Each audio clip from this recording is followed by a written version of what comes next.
To the Boulder Valley Unitarian Universalist Fellowship. I'm Nicolette Toussaint, pronouns she and her. This morning, the Reverend Linda Whittenberg will lead our service. Linda, whose pronouns are also she and her, is a retired UU minister who served congregation in San Luis Obispo, California, and Spokane, Washington, and she also worked as an extension minister for the Mountain Desert District. Today's music is provided by Tad Koryath and Aria Tarka. Thank you. Today's tech team is Paula Zimmerman, Charlie Morris, and Deborah Mensch. We're going to say our welcome this morning as a call and response. I will say the longer parts, and your part will be to respond with, "You are welcome here." You are all welcome here today in all the beauty of languages, cultures, skin tones, shapes, sizes, and ages, in the gifts and challenges that make you one of a kind. You are welcome here. In all the ways you express and experience gender, the beauty that is who you love and how you love, and in all the ways you may yet long for love. You are welcome here. In all the ways you make your living, in all the places you are from, in all the traditions that inform your spiritual life, you are welcome here. No matter how long you are away, nor how soon you will return, you are welcome here. You are invited to join us with a curious mind, a loving heart, and a willing spirit. We welcome you today. If you're new here, you're welcome to explore the many opportunities this congregation offers for connection and spiritual growth. If you're here in person, please stop by the welcome table in our foyer, and they have a little form there. Those on Zoom can check out the links in the chat to help you get connected. To see an order of service for today's service, please scan the QR code that will come up on our screens, there it is, or click on the Zoom chat link. Everyone on Zoom is welcome to stay and talk following the service. If you're here in person, join us for coffee hour in the fellowship hall. Today, Kitty Calabarn is going to give us a Time for All Ages story, along with a lovely ritual that you may remember. To make time for that, we will not have our joys and concerns today. However, our beautiful Joys and Concerns book is available, and we have Pat Boltap here as our pastoral support person. She's right there in the white stole waving. And where is the book? Show us where the book, there, Deborah's got the book. Now, Zoomies, you're free to greet each other in chat, and if you're a newcomer, let us know. Roomies, you can zip around for a moment and greet old friends and new.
If you have a chalice at home, you can light it with me as this chalice is lighted. So we know where all our chalices are. Please write in the chat, chalice lit, in the name of your town. Now please say the words along with me. We light this chalice for the warmth of love, for the light of truth, and the energy of action.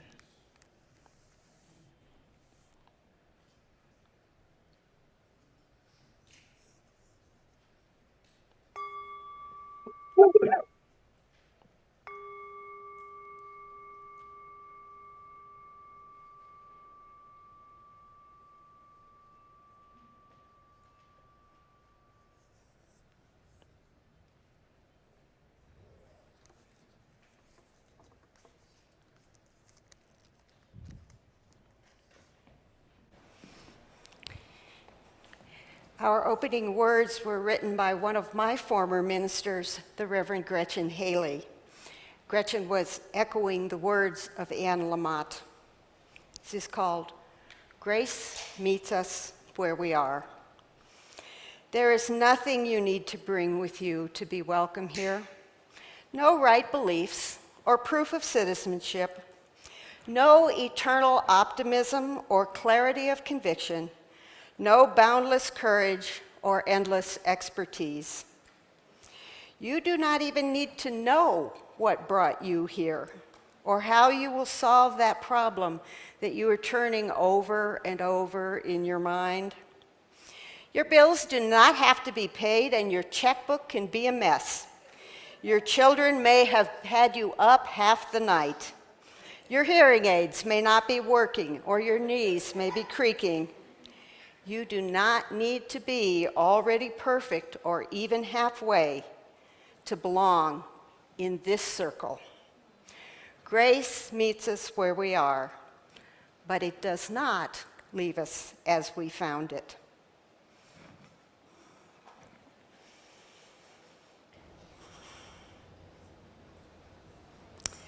Ari Atarka has been teaching a hymn to the young folk. It's called Come, Come, Whoever You Are. It's number 188 in the gray hymnal, and the children will lead us in singing it. This hymn was written by the poet, UU minister, and expert dog trainer, Lynn Unger, who based it on the words of the poet Rumi. Following the hymn, Kitty is going to tell a story, and after that, we adults are going to join hands and make an arch over the center aisle. Anyone who's going to Wonder Lab or youth group gets to walk through the living arch that we make. Do you remember this ritual? You know this. Okay. All right, so I'm going to sing it through twice so that we can kind of get used to it. And then we're going to break into thirds and sing it in a round. So prepare yourselves.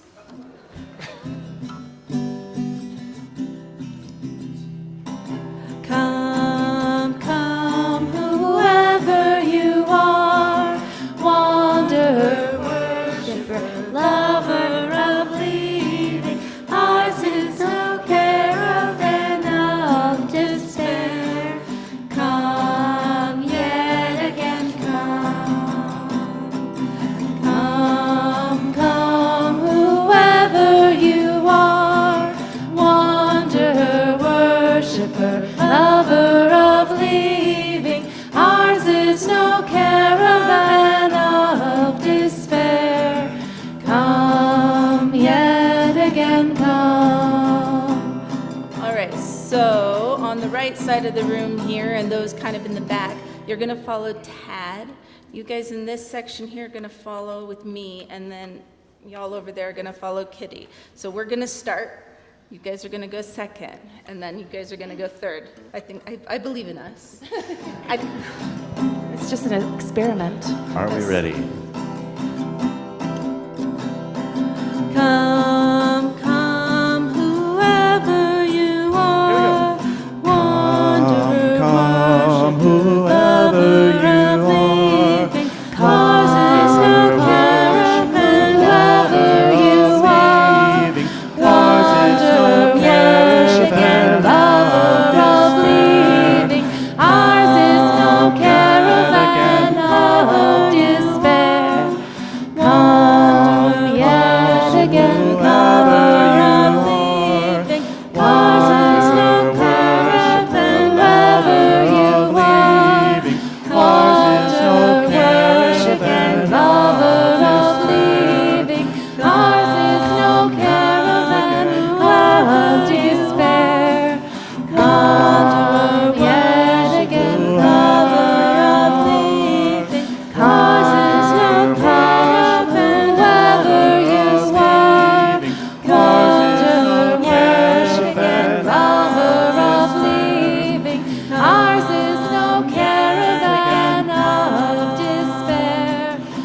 job, you guys. You did great. Well done.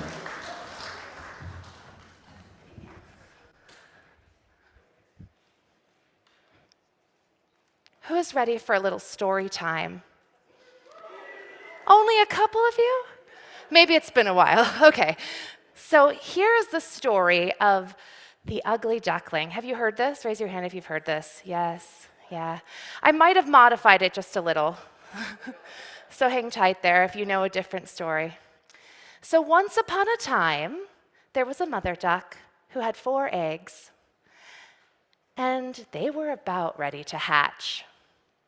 And the first 3 eggs, which all looked kind of similar, started to crack open. Can you guys crack open? Okay. Pop! And out jumped 3 adorable, dawny little yellow ducklings. They were fluffy and cute. Have you ever seen a cute little duckling? Or a baby chicken? Or your hair in the morning? They were adorable. And the mother duck was so pleased. And then the 4th egg started to crack. And it was a little different. It was a little bigger. And as it cracked open, there was no yellow. It was a dusty gray duck, and not particularly regular for ducks. And this little duck, let's call him Sam. Now, Sam noticed right away that their feathers were gray, and the other ducks looked perfectly yellow. And they learned quickly there was going to be a pageant on the river, and they were going to waddle on down to the pageant. And the 3 duck-like ducks were very excited because they knew that they were going to do very well in this pageant because they looked perfectly like a duck should look. And Sam did not. So they waddled down to the river. But before they could get into the river, Sam started to feel something. He felt like he didn't belong, like he didn't fit in. And full of fear and full of shame, he waddled into the forest. And he stayed there for quite some time, till the winter came. It became icy and cold. Can you huddle up cold? You're kind of cold and you're also kind of scared. And can you imagine too, maybe something in your life, a time where you felt like you didn't belong, a time where you felt lonely or different or weird, and just feel that for a moment. So the winter passed and spring flowers came, and something happened for Sam there in the forest, as many of our wisdom teachers have found. He felt a little different somehow confident, somehow connected to nature and the earth. And he came out of the forest, and there was next year's competition. But before he could get in the water to prove that he was who he was, he saw these gorgeous geese flying above. Can you guys fly like the geese? They're soaring, just beautifully flying through the air. Yeah, beautiful. And they gracefully land on the water. And he looks at them and he thinks, oh, wow, they're cool. And then the geese see Sam and they're like, hey, come play with us. And he's like, me? Oh, that's amazing. Can you remember a time in your life where you felt welcomed in? Feel that for a moment. And he came and he played with the geese. And he ran into his siblings. They said, Sam, where have you been? Are you okay? Sam, you look different. You see, Sam had grown up, of course. He was a little gray thing back then. He said, look in the reflection of the water, Sam, and see what you see. And he looks, and he sees, oh, is that a goose? No, did I say geese before or swans? Geese? Yeah, is that a goose? Majestic geese. He was. He was that. That's what he was. All along. Of course he wasn't a very good duck. And at that moment he realized he was okay all along. And his friends and his family, they realized that maybe different's not so bad. Maybe being who we are is welcome too. Man. So without further ado, oh, what's this? Oh, it's my lab coat. It's time for anybody who's going to Wonder Lab to gather, and what we're going to do is I'm going to don my lab coat, and we're going to make that arch that we talked about here in the center. So any of you that are willing, or if they're not folks who are able to move their arms, if some other folks could come and make an arch here in the center, and then everyone who's going to Wonder Lab, it doesn't matter how old you are, everyone is welcome to come to Wonder Lab. But if you've already got checked in with your scientific badges, that's great. And as soon as we have our arch, we'll start the music and we'll sing a familiar song. Off to Wonder Lab. All right, here we go.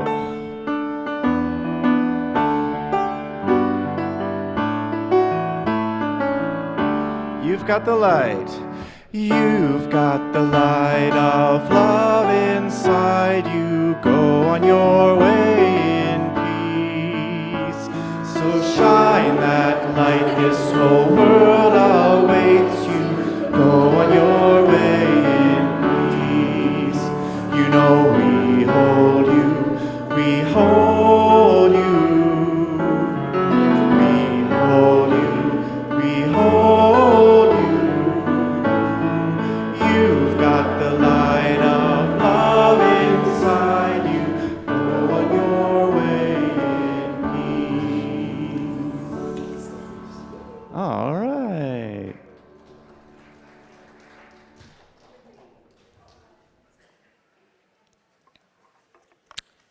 That was lovely.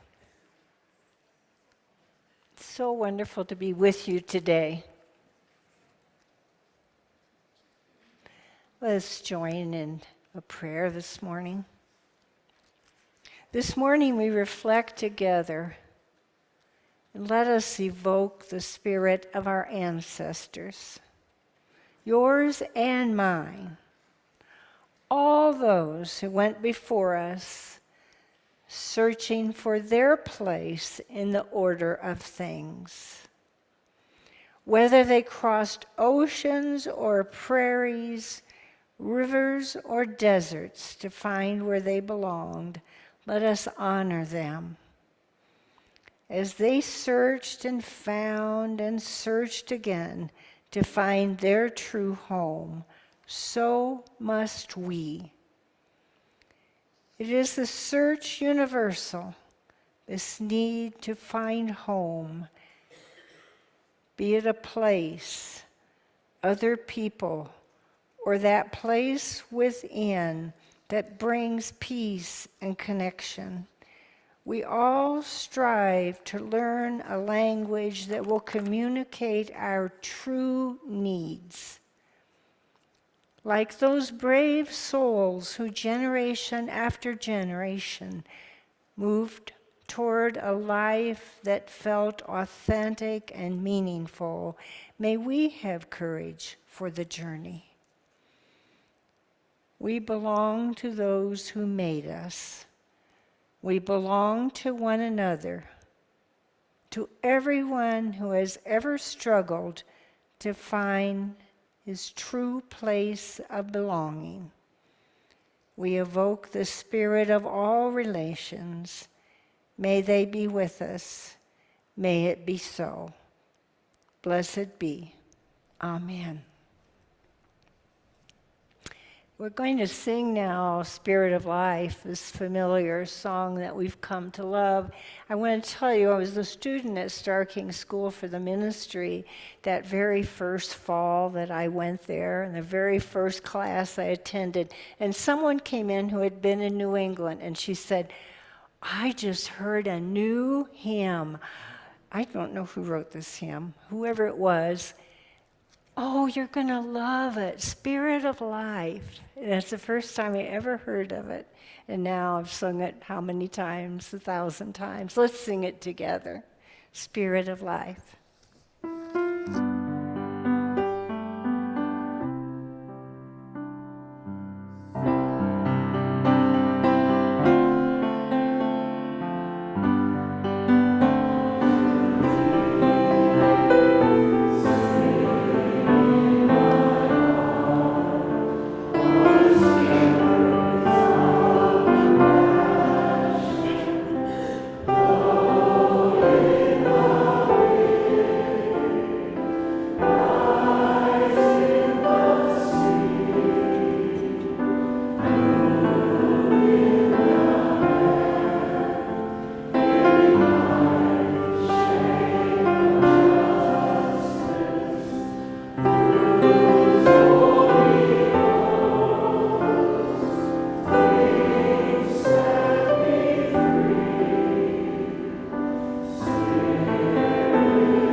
Each week, we remind ourselves of the abundance of our lives and this community by giving half of our plate away to organizations that share our values. Today's half plate is for the Gilbert Fund, which is named in honor of the Reverend Rudy Gilbert. In 1988, Reverend Gilbert came out of retirement to minister to our fellowship in its early days. This fund was established that same year by the Social Justice Action Committee. The Gilbert Fund was created to support local social service programs well before the launch of our half plate collections in 2011. Today, the fund is administered by the Social Justice Council to support social justice efforts led by BVUUF social justice teams. You can text your donation to the number on the screen or place a donation in the basket as it passes by. Please give generously, as you often do.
for the work of this fellowship, bringing love, reason, compassion, and justice to this world. And for the Gilbert Fund, we gratefully receive these gifts.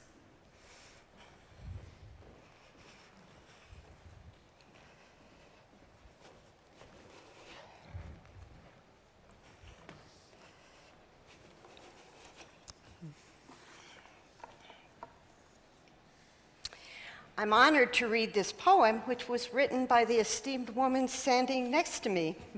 Reverend Whittenberg's poem is called We. We, standing along the road, protest sign held high, a lonely act of resistance, until from the cars come honks and waves, solidarity at last when there is so little. We, smoke signals connecting tribes, fiber optics connecting nations, fans chanting the team's name, church bells beckoning the faithful, the family photo album.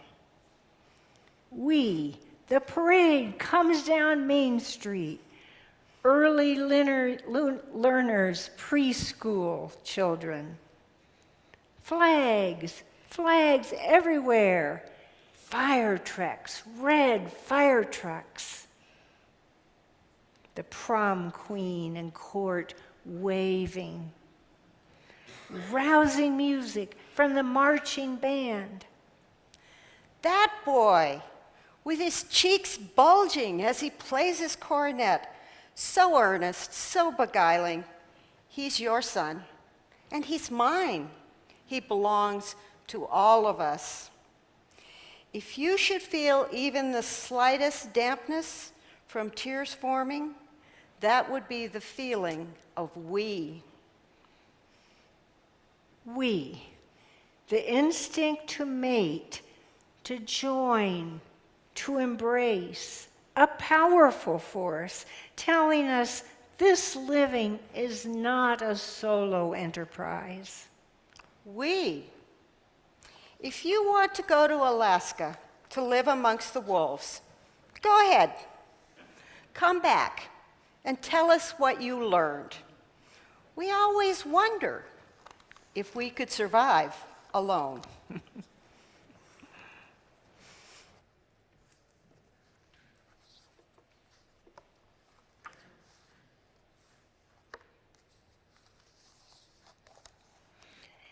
My husband Larry and I have been attending here at the fellowship for more than a year when we could get here.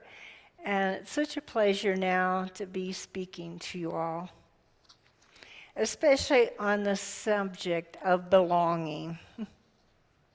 You know, we still have an epidemic in the United States, even though COVID seems to have somewhat passed.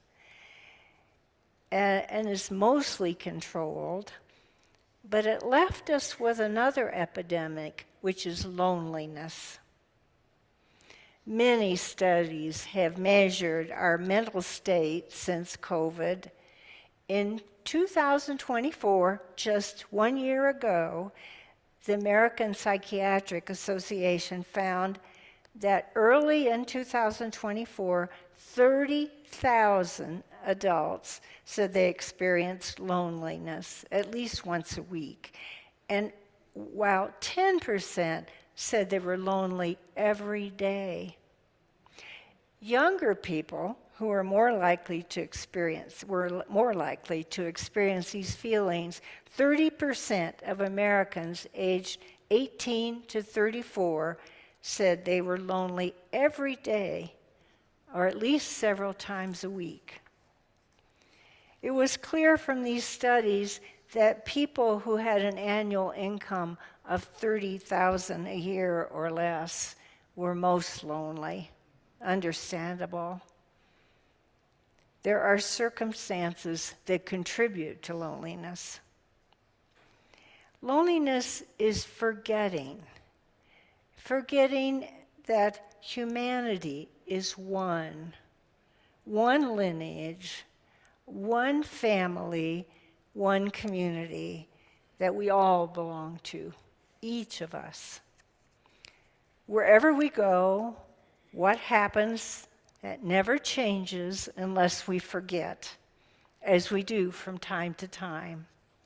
We lose that thread that connects us person to person. Loneliness is an existential experience. That is, it comes from what meaning we give to being alone. We can feel the worst. We're in the midst of a lot of people we cannot share our true self, and that is loneliness. 73% of the people interviewed in those studies said that technology had something to do with their feeling of isolation. Just so ironic, since it's meant to do just the opposite. Television, internet, cell phones.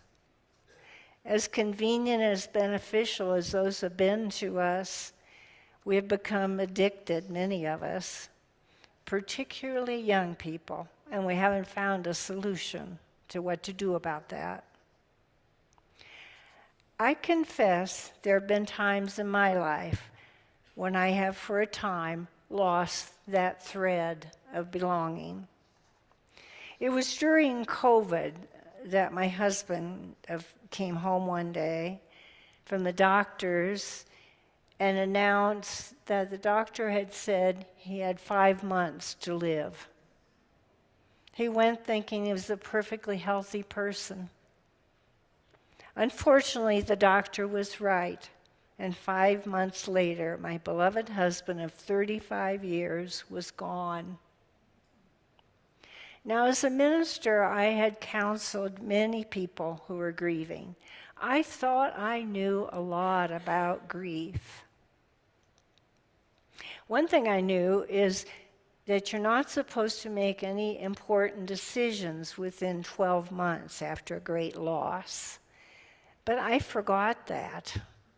I sold my house in that first 12 months. I had lived in Santa Fe, New Mexico, and considered it home for 42 years, going away to serve congregations and go to seminary, but always keeping my home there. I thought that's where I would die and age. Denver called because that's where my 3 children and my grandchildren lived. Things went smoothly. I sold my house very easily, and it was delightful being near my family again. I was the matriarch once more, and we had everything at my house, which I loved. But it was during the COVID pandemic, and there were very few opportunities to be around people. Even the UU churches weren't meeting.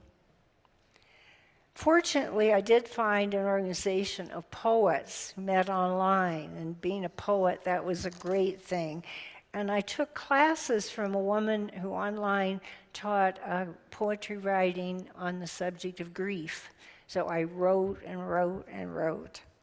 I have a whole book of poems that I wrote during that year. But I felt separate most of the time. I knew no neighbors were going to welcome me. The doors in my neighborhood were shut tight because of COVID. And grieving the loss of my husband, at the same time I was a stranger, it was a struggle to feel that I couldn't belong in any way. Aristotle, more than 2 millennia ago, argued that we are social beings who must risk grief and hurt in order to experience happiness. Indeed, grief is guaranteed as part of living. You might say it's the price we pay for loving. The price we pay to be happy is to go through grief. I learned something that surprised me during that experience. Loneliness can be a reservoir of lessons. I came to understand myself better than I ever had. Through grief, I came to see how much I have loved in my life and how much love I still had to give. I also appreciated how much love I had received in my life. That was a positive realization. I came to take pleasure in things that I had not noticed as much in happier times. I always loved nature and had great joy in things around me, but it was different this time. I appreciated every good thing that came my way because I was still lonely. In the midst of a drought, we had a drenching rain. It poured rain. And the next day, everything was bright and sparkling and green. And I walked out into the grass with my bare toes just to appreciate it. I have always loved dawns. I have the habit of writing, getting up sometimes at 4 o'clock in the morning, 5 to begin writing every day. And I've come to appreciate dawns. They mean so much to me. And during that period, those dawns that came with their orange and rose lights and lighted the rooftops of my neighbors was like soul food for me. Also, that spring, that first spring during that lonely time, the crabapple tree in the front yard bloomed. I had never seen it when I bought the house, and there it was. And it was like such an affirmation, like a promise that things were going to get better. As COVID began to fade, I learned something else. I tried out several activities because I thought, now it's time to go out and meet people. And I found out I don't fit everywhere. I tried things that didn't work. I joined a book club, and every time they recommended a book, I would read it and think I wasted some time, that I really didn't want to read this book. And then it was my turn, and I recommended Braiding Sweetgrass, a book I loved. I found only half of the group read it, and the ones that did said, oh, yeah, I got through it. So I decided I didn't belong there. It has been said the greatest thing in the world is to know how to belong to oneself. I was thinking about the people who must know that. What about mountain climbers or adventurers who go into caves or explore underwater or go into space? How they must belong to themselves. They would have to do that, or they wouldn't choose to do it, as certainly not more than once. Carl Jung wrote, loneliness does not come from having no people around, but from being unable to communicate the things that seem important to oneself. I wanted to tell you a little story of something that happened to me about 2 weeks ago. I now live at Fraser Meadows in Boulder. Some of you will be familiar with that retirement home. And I was caught in the elevator between floors. I was taking my little dog out, so I had him with me, but I was there alone. And when I was sitting there on the floor of the elevator holding my little dog, wondering what comes next, I was thinking of this sermon. I knew I was going to be talking about loneliness and belonging. There was a button to push, and I pushed it, and I had no idea what was going to happen after that, but somebody did hear that I was in the elevator. And I waited, and I remember thinking that I was absolutely certain there were people out there doing something about this. I didn't know who, I didn't know what, but I had a sense of confidence that something good was going to happen. And sure enough, it did. I heard the voices of 2 of the maintenance people where I live, and I knew them, Joe and Chris.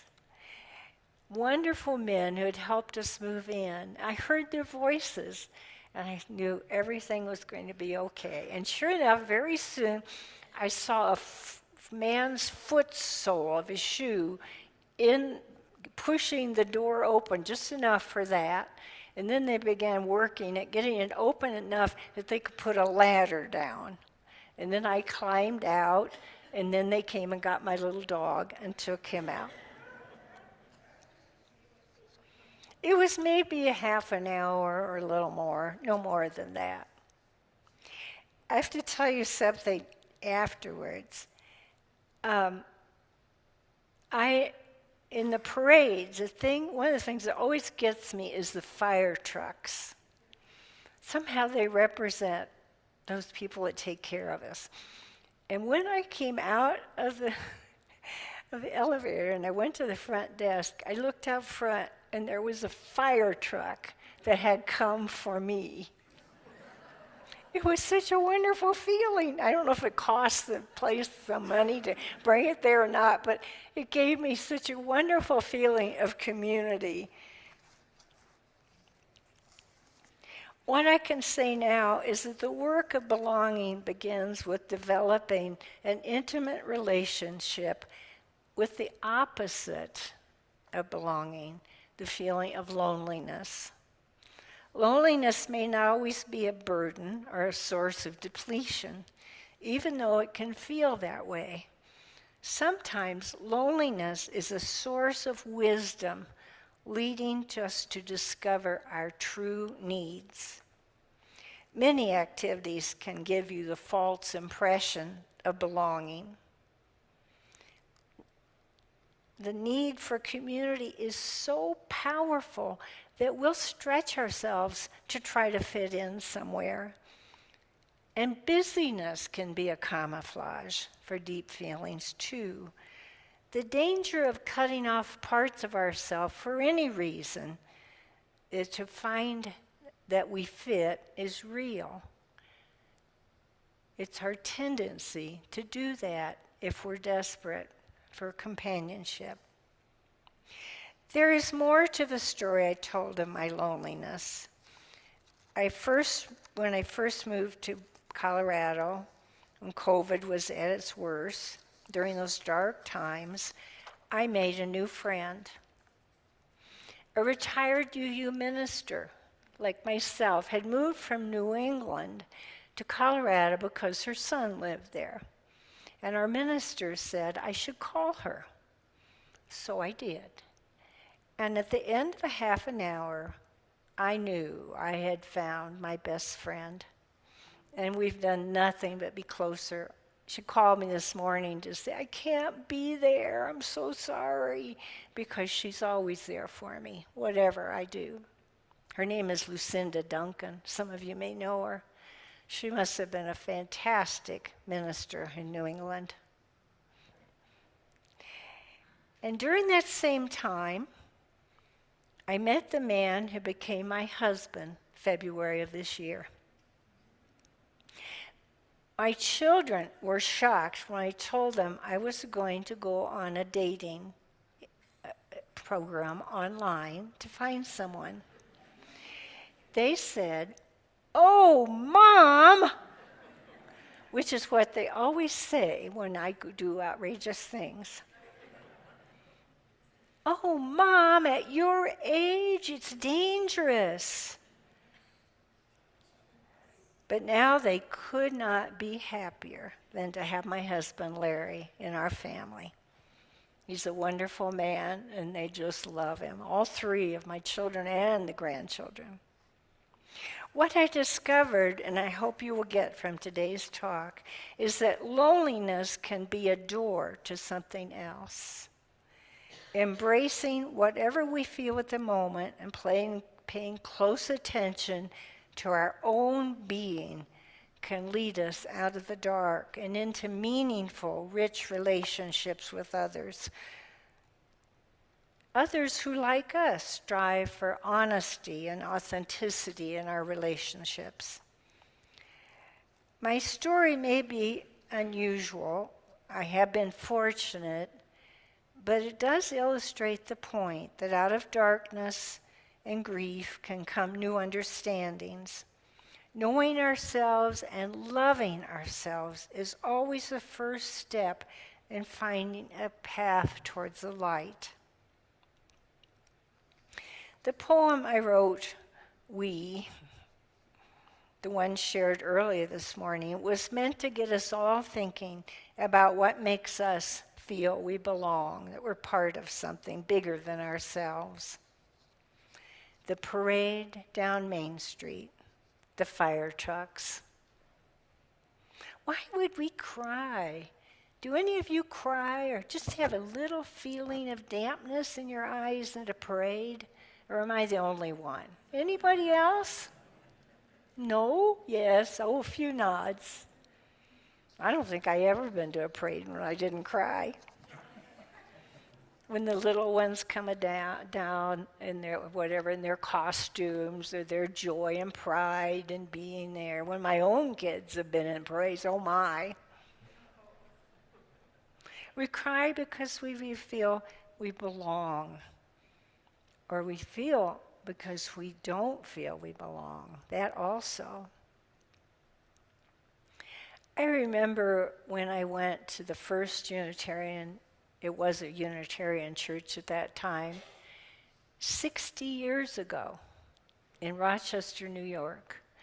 I was a mom with small kids, 2 boys at that time, and I wanted, of course, a church school for them. It brings a lot of people to church, but I also needed it for myself, and I wept through that whole service. And in the order of service, I read that on Tuesday, the dance choir meets with childcare. And all of my life, I had wanted to modern dance, and they had a wonderful teacher who had worked with Martha Graham at that church. And I started a whole second career in dance from that point on. I even taught dance at one point. The Unitarian Universalist movement has given me so much, and I do feel I belong. Nowhere else do I belong. And then I found this fellowship just about a year and a half ago, and now I feel I belong here. It's a wonderful feeling. Take a moment and just look around at the people here this morning. Your companions, friends, maybe new friends, maybe people you haven't met, but you might like to. And just feel what it is for us to be together. This lovely room, designed and built with such love and inspiration. I hope that each of us here can nurture the sense of belonging. This morning, I see you, and I hope you see me. That is something beautiful. Thank you.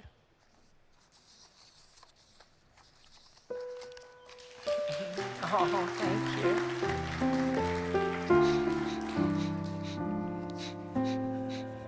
We're going to sing a hymn now.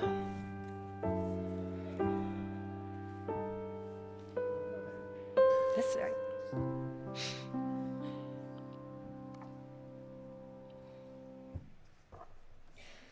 Is that right?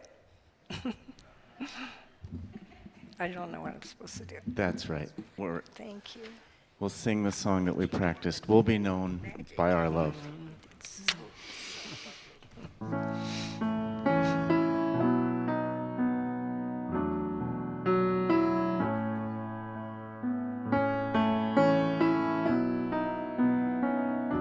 Oh, yes, thank you. Please rise in body or spirit.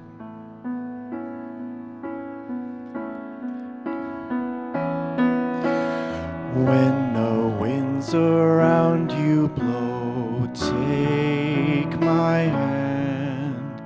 When the raging waters flow, I'll help you to land, and we'll go together into the great unknown, shelter for each other, compassion as our home, and we'll be known by our love. We'll be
We extinguish this chalice, but not the warmth of love, the light of truth, nor the energy of action.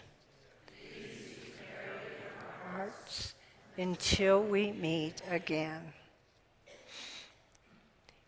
Now we could join hands for the benediction.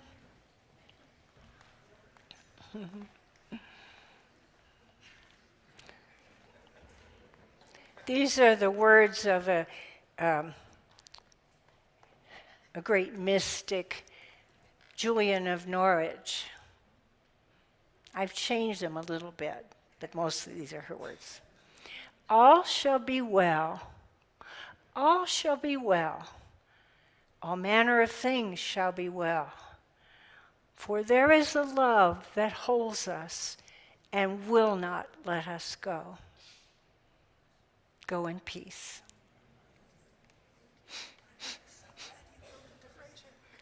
Thank you, sweetheart. Thank you. Okay. If you could please take your seats, we have some announcements. Yes, she'll tell them. Sweetie. Thank you, dear. Thank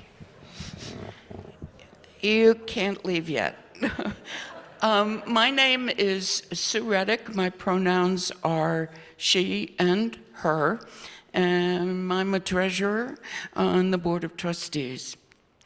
I have two announcements today, so this should be quick. The first of our fall spiritual exploration offerings is today.